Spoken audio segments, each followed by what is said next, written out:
Okay भैया, ये जन्म कुंडली की डिटेल जिसको भी नोट करनी है जरूर करिए। 21 मई 1981, 21 मई 1981 सुबह 4:30 AM, जलंधर।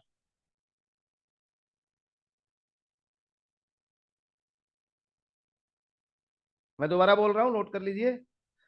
21 मई 1981 सुबह 4:30 बजे, जलंधर का जन्म।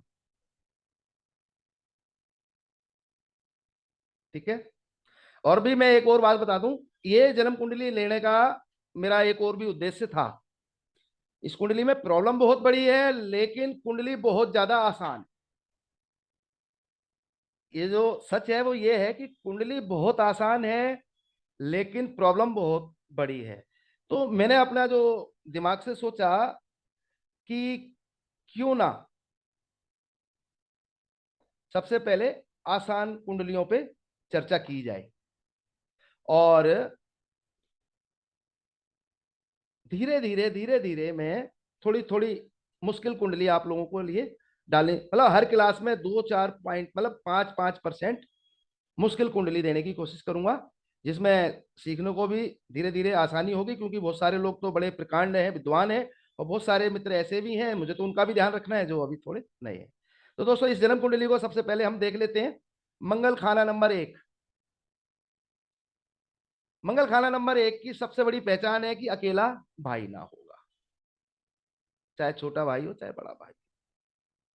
मतलब एक दो ऐसी हर कुंडली में निशानी देखना बहुत जरूरी है।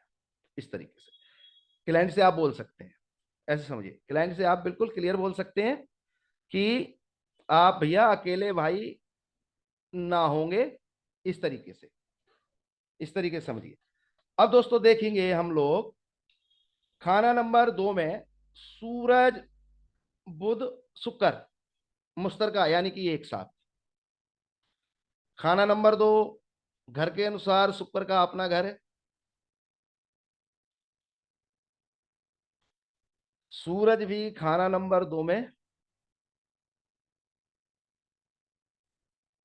मैक्सिमम टाइम अपना बुरा असर नहीं देता है। बुध खाना नंबर 2 में पिता के लिए नुकसानदायक है, लेकिन जहां तक के खुद के लिए राजयोग बनाने की पूरे अच्छे हालात बनाता है। लेकिन जब टेवे में सूरज, बुध, शुक्र, मुश्तरका, यानी कि एक साथ हो जाएं, इसको समझिएगा। मैं थोड़ा सा रिलैक्स होकर, मतलब धीरे धीरे बोलने की कोशिश कर रहा हूं कि कोई बात कट ना जाए। सूरज, बुध, शुक्र मुश्तरका हो जाए, तो फिर ऐसे व्यक्ति की घर गृहस्थी के विषय में बहुत कुछ केतु के हाथ में आ जाता है। केतु इस टेबल में खाना नंबर 10 में है, और केतु 10 में कैसा असर देगा यह पता चलेगा कि शनि कैसा है। अब जनरल वे में जब आप देखेंगे तो शनि खाना नंबर 6 में बैठा हुआ है। इसको समझिएगा। सूरज, बुध, शुक्र, मुश्तरका में सबसे पहले देखने की चीज है केतु। केतु कैसा बैठा हुआ है, ऊंच का है, नीच का है, या नॉर्मल है। अब क्योंकि केतु यहाँ ना तो 3 का है, ना 9 का है, ना 6 का है, ना 12 का है, यानी कि ऊंच का भी नहीं है, नीच का भी नहीं है। केतु खाना नंबर 10 में बैठा हुआ। केतु 10 में कैसा होगा, जैसा शनिचर होगा।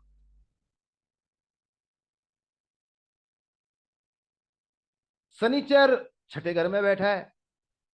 शनिचर पे अगर हम नियम अप्लाई करते हैं तो शनिचर तो मंदा है। छठे घर में शनिचर मंदा हुआ तो बृहस्पति भी मंदा होगा, बृहस्पति भी शनि के साथ ही है।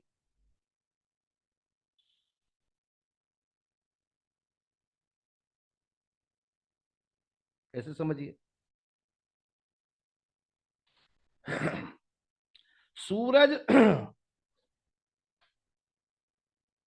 और नियम समझिए। सूरज खाना नंबर 2, जर जोरू जमीन, मतलब रुपए पैसे के लेन देन पे झगड़े बर्बाद करेंगे। जमीन जायदाद से संबंधित लड़ाई झगड़े, कोर्ट कचहरी, बर्बाद करेगी। अपनी पत्नी या दुनिया जहान की, हमारे बहुत से विद्वान मित्र कहते हैं बस अपनी पत्नी से झगड़ा ना हो, लेकिन मैं कहता हूं दुनिया जहान की किसी भी स्त्री के साथ झगड़ा होना भी बर्बादी का कारण बनेगा। यानी कि ऐसे व्यक्ति को रुपए पैसे के लेन देन में झगड़ा फसाद से बचना चाहिए, महिलाओं से झगड़ा फसाद से बचना चाहिए, जमीन जायदाद से संबंधित झगड़े फसाद से दूर रहना चाहिए।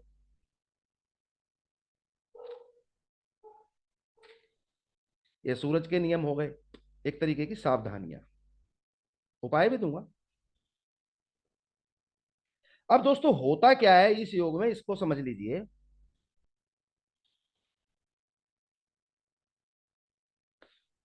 बुध है बेपेंदे का लोटा, लाल किताब के हिसाब से।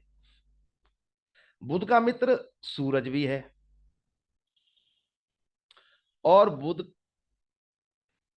शुक्र का भी बड़ा गहरा यार है। लेकिन मैंने एक शब्द बोला, बेपेंदे का लोटा। बुध क्या करेगा, ताकतवर के साथ चला जाएगा। ताकतवर कौन है शुक्र और सूरज में? सूरज। अब बुध धोखा दे देगा शुक्र को, बुध अब धोखा दे देगा शुक्र को, और बुध सूरज के साथ मिल जाएगा और शुक्र का नाश करेगा। अब दूसरे पॉइंट को समझिएगा, सूरज ज्यादा नुकसान अब नहीं कर रहा है बुध का, शुक्र का। यहां पे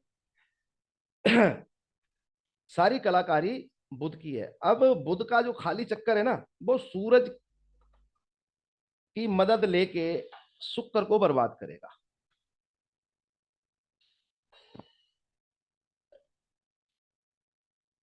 नहीं तो अमूमन हम सिंपल वे में सोचते हैं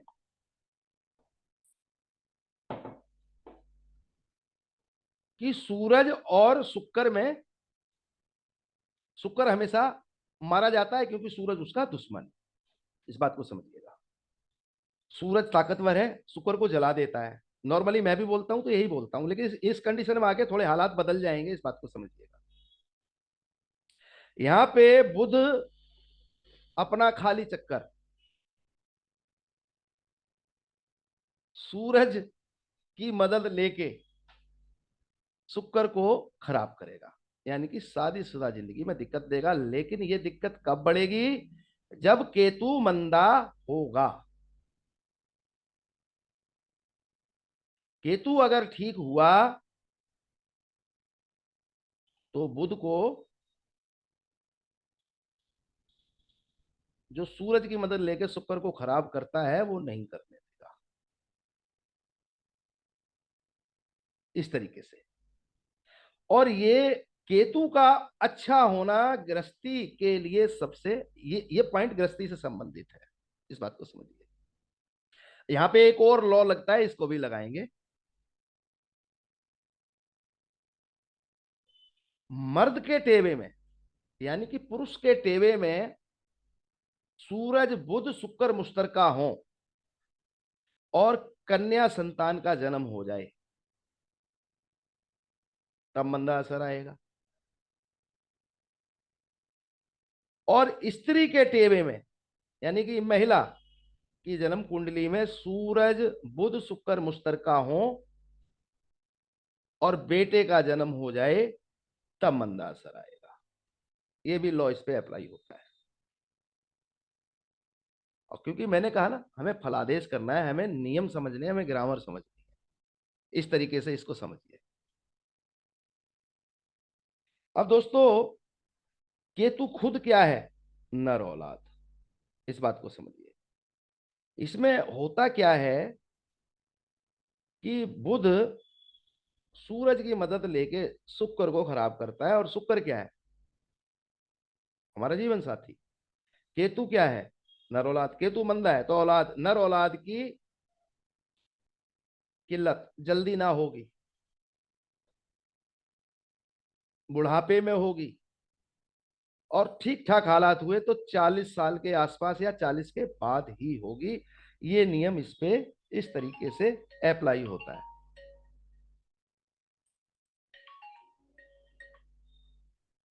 ये नियम इस तरीके से अप्लाई होता है।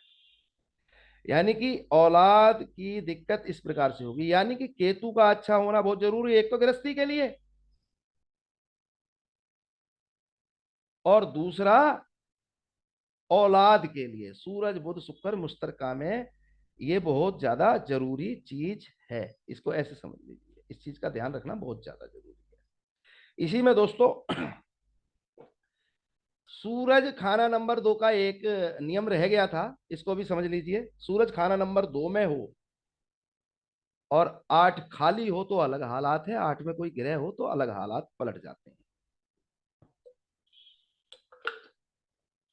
सबसे बड़ी चीज तो मैंने पहले बता दी कि महिलाओं से ना लड़ें, जर जोरू जमीन के झगड़े से दूर रहें। और दोस्तों सूरज खाना नंबर 2 के समय चंद्रमा खाना नंबर 8 में स्टेबे में बैठा हुआ है, ऐसे हालात में मंदा असर हो जाता है। 8वें में चंद्रमा, सूरज 2 में, तो सूरज का मंदा असर होगा, सूरज का मंदा असर होगा, ऐसे समझ लीजिए। यहां पे एक और नियम और लगा के दे देता हूं, इसको भी समझिएगा। एक नियम है, उस नियम की यहां काट हो रही है, इसको समझिएगा। बुध पहले चंद्र बाद में, तो दरिया के पानी में रेत, है ना, बकरी दूध देगी लेकिन मींगने डाल के, ये नियम आप लोगों को ज्यादातर पता है। अब यहाँ पे भैया आप अगर घर के अनुसार देखेंगे तो बुध पहले है सेकंड हाउस में और चंद्र है बाद में, लेकिन ये नियम यहाँ अप्लाई जो मैंने पहले बताया नहीं हो रहा है। या चंद्र देख रहा है बुध को, सूरज और चंद्र के तो मैंने एक नियम बता दिया आपको। अब दूसरा नियम इसको भी समझ लीजिए कि चंद्रमा देख रहा है बुध को, यानी कि बुध पहले चंद्र बाद में, तो दरिया के पानी में रेत या बकरी दूध देगी मींगे डाल के, ऐसा नहीं होगा। यानी कि रुपए पैसे के हालात में स्थिरता अच्छी रहेगी, हालात ठीक रहेंगे, ऐसे समझ लीजिए। इस नियम को समझिए। एक और नियम है, उसको भी समझिए, मंगल से संबंधित। मंगल खाना नंबर 1 में होता है, तो हमारे लाल किताब सूत्रों के अनुसार सिंपल वे में ज्यादातर हमारे ज्योतिषी भाई, विद्वान भाई बोलते हैं कि शनि से संबंधित कारोबार करिए। इन सज्जन का शनिचर खाना नंबर 6 में है, क्या ये शनि से संबंधित कारोबार कर सकते हैं?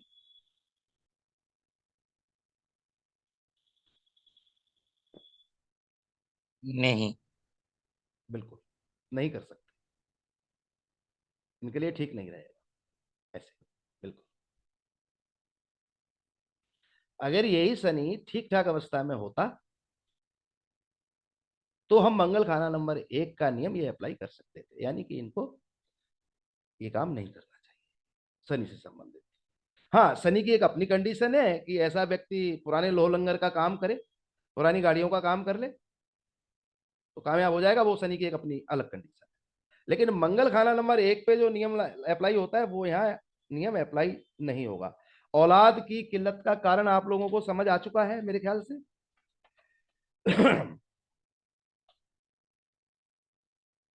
अब दोस्तों बृहस्पति शनि मुश्तरका खाना नंबर 6 में बैठे हैं, इस विषय पे कुछ बात करते हैं। बृहस्पति शनिचर मुश्तरका होके जन्म कुंडली के खाना नंबर 3, खाना नंबर 6, खाना नंबर 7 और खाना नंबर 9 में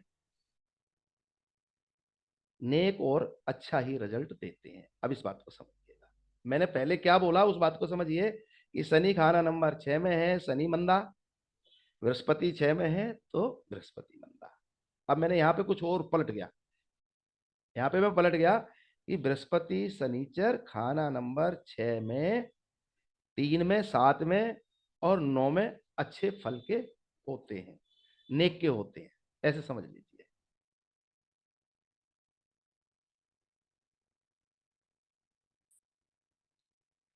एक और इस नियम में, इन्हीं घरों में नियम अप्लाई बड़े स्तर पे होता है, दूसरे घरों में नहीं होता है। यानी कि खाना नंबर 3, खाना नंबर 6, 7 और खाना नंबर 9, ऐसे व्यक्ति की इनकम सोर्स शादी के बाद बढ़ती है।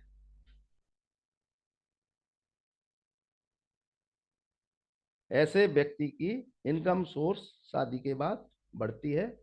बृहस्पति शनि मुश्तरका खाना नंबर 3, 6, 7 और 9 में घर में हो तो।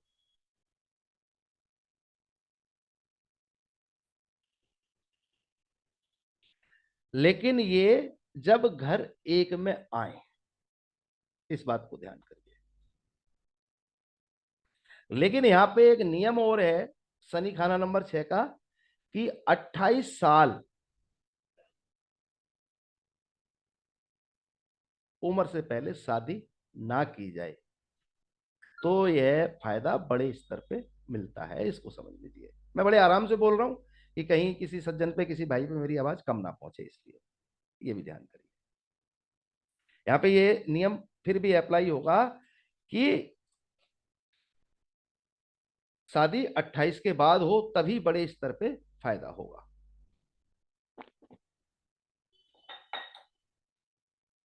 जब घर एक में आए। अब यहाँ पे एक और नियम जन्म कुंडली पे अप्लाई करेंगे। शुक्र, देखिए खाना नंबर 2 की दृष्टि 6 पे होती है, और शनि जब छठे घर में बैठा हो तो खाना नंबर 2 को उल्टा देखता है ना।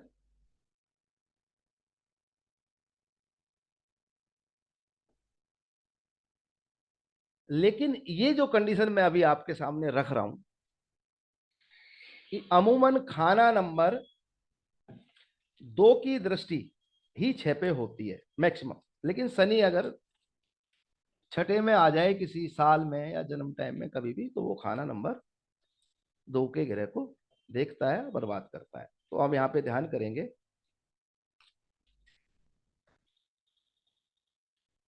ये जन्म कुंडली पे है। ये नुकसान कब देगा? ये नुकसान देगा किसी वर्ष फल में, ऐसे समझ ले। अब एक और नियम यहाँ पे, एक्चुअली मैं आपको वो बात भी खोल दूं, मैं जिस विषय को ज्यादा मतलब शिद्दत से उठा रहा हूं, इन्हों की पत्नी गर्भवती है, और मुझे कोई उम्मीद नहीं है कि बच्चा धरती पे आ पाएगा, मतलब पैदा हो पाएगा, जान बच पाएगी। इसलिए मैं कुछ खास पॉइंट, क्योंकि अलग अलग कुंडली में अलग अलग पॉइंट आएंगे, तो वो सब आपको समझ में आ जाएंगे आसानी से। तो वो टेंशन ना लीजिएगा, दूंगा पूरा, टेंशन ना लीजिए। मैंने कहा था आसान और सरल कुंडली पहले डालूंगा, फिर कठिन से कठिन डालूंगा।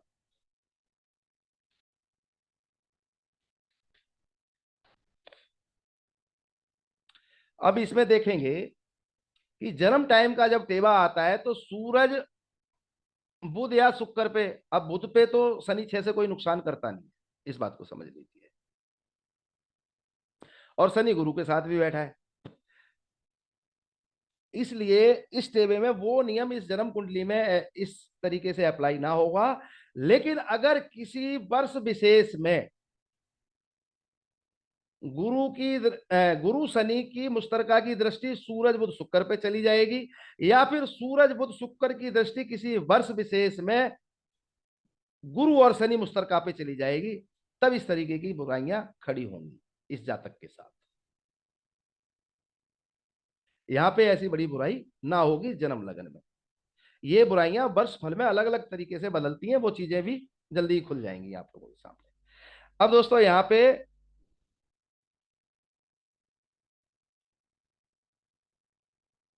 इन गुरु और शनि के कारण कुछ हालात होते हैं। 34 साल तक पिता की उम्र के लिए गुरु शनि का असर लागू होगा, और ऐसे जातक पे खुद पे रुपए पैसे के लिए 43 साल की उम्र तक, अभी इनका 42वां साल चल रहा है, गुरु शनि का जो छठे घर का इनको लाभ मिला है, वो बस 43 साल की उम्र तक ही ऐसे व्यक्ति को मिला जुला असर मिलता है।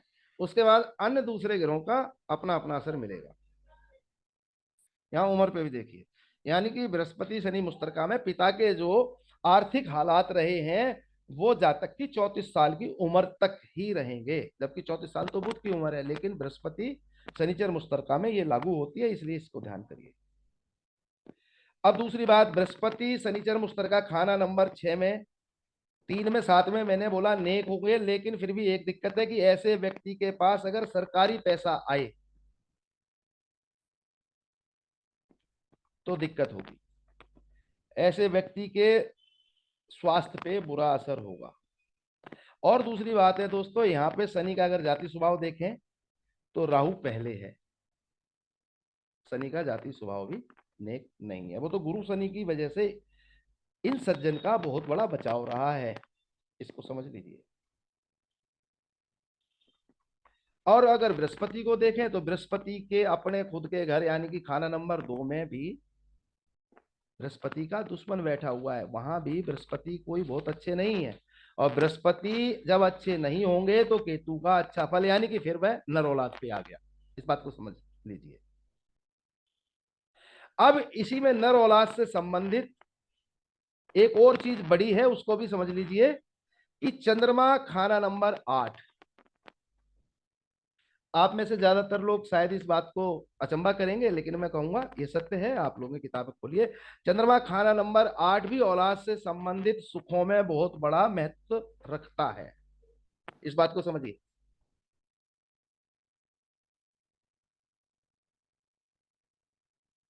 चंद्रमा खाना नंबर 8 में लंबी उम्र दे देगा। एक, चंद्रमा खाना नंबर 8 में मुर्दा माता या जला दूध भी बोला गया। चंद्रमा के लिए बहुत बड़ा उपाय बोला गया कि श्राद्ध यानी कि कनागत, यानी कि जो हमारे पितर जो इस दुनिया में नहीं है वो जा चुके हैं, ये बड़ा राज इसमें खुल के आएगा अभी। जो हमारे पितर जो इस दुनिया से छोड़ के जा चुके हैं उनके कनागत, कुछ लोग कनागत बोलते हैं, कुछ श्राद्ध बोलते हैं, और हमारा देश बहुत बड़ा है तो अलग अलग नाम भी और भी, कनागत या श्राद्ध के अलावा भी कुछ लोग अलग अलग नामों से बोलते होंगे। कनाग तो मैं ब्राह्मण भोजन में खीर खिलाना।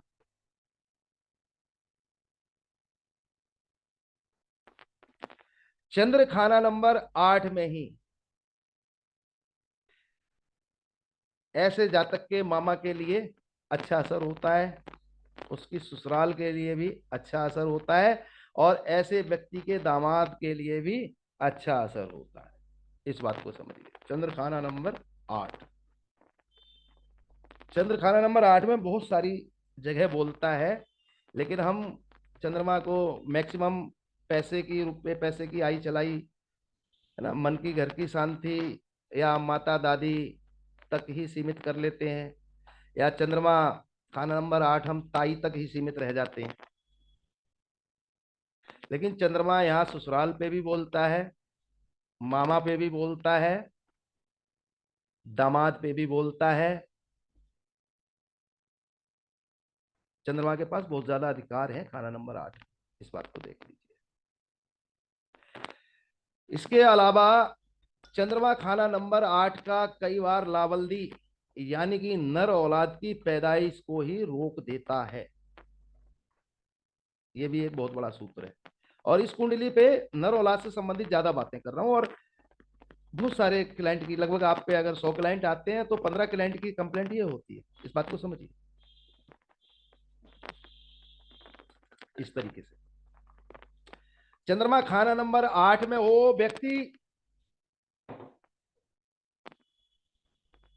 कुआं, बोरवेल, हैंडपंप के ऊपर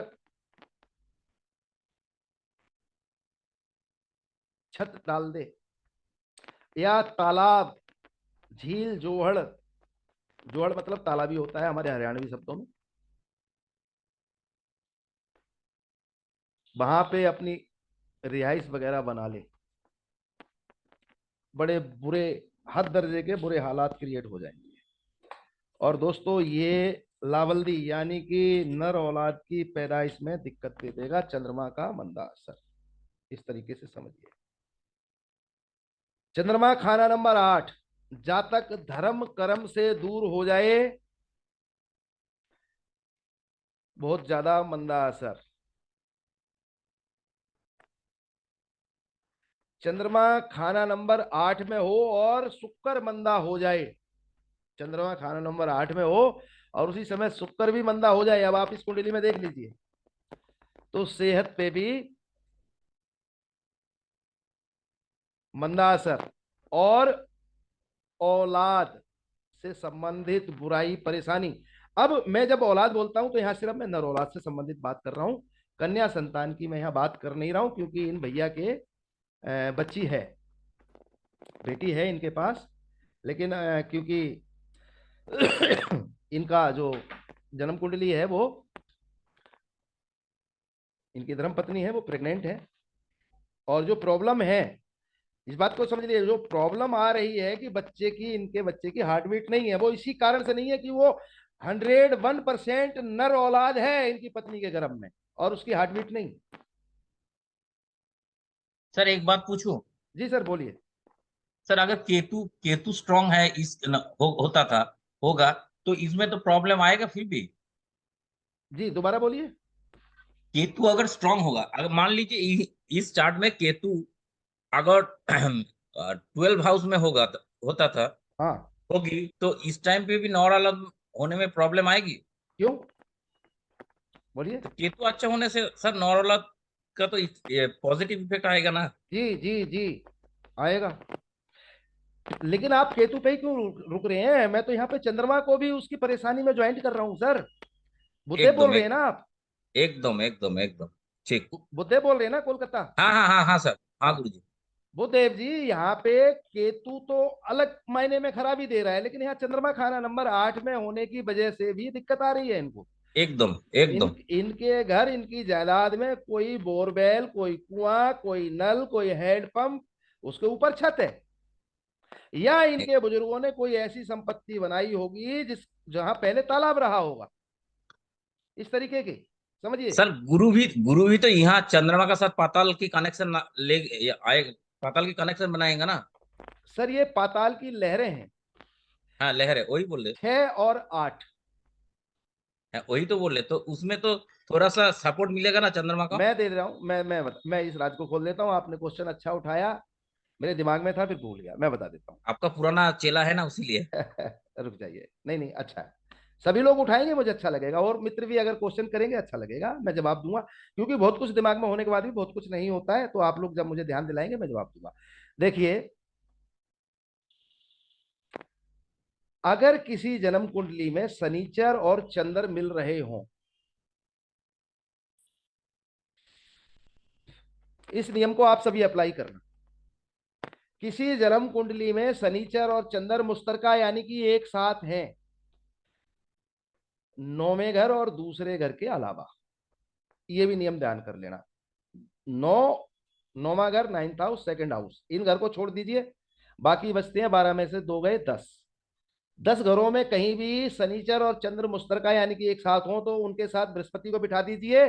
बृहस्पति शनि चंद्र मुश्तरका रुपए पैसे से संबंधित दिक्कत परेशानी ना होने देंगे। समझ रहे हैं आप लोग? ये बहुत बिल्कुल बड़ा जी। सूत्र है, ये नोट कर लीजिए। जब भी शनिचर चंद्र मुश्तरका एक साथ बैठे हों, नौवें घर और दूसरे घर के अलावा, मैं एक उदाहरण के साथ समझा रहा हूं, आप समझिएगा। मान लीजिए किसी की जन्म कुंडली में शनिचर और चंद्र खाना नंबर 3 में बैठे हैं, शनिचर और चंद्र खाना नंबर 3 में बैठे हैं, रुपए पैसे की बहुत सारी परेशानी होंगी। अब शनिचर अकेला खाना नंबर 3 में होता तो मैं केतु को 11 में पटक देता, लेकिन शनिचर चंद्र खाना नंबर 3 में, देखिए खाना नंबर 3 में केतु भी मंदा और शनिचर चंद्र भी, ये एक मसनुई बनावटी केतु मंदा। मैं क्या बोलूंगा?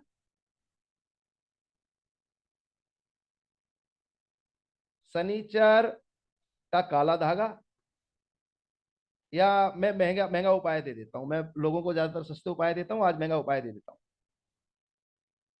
बृहस्पति का सोने का कड़ा, शनिचर की लोहे की कील उसमें ठुकवा दो,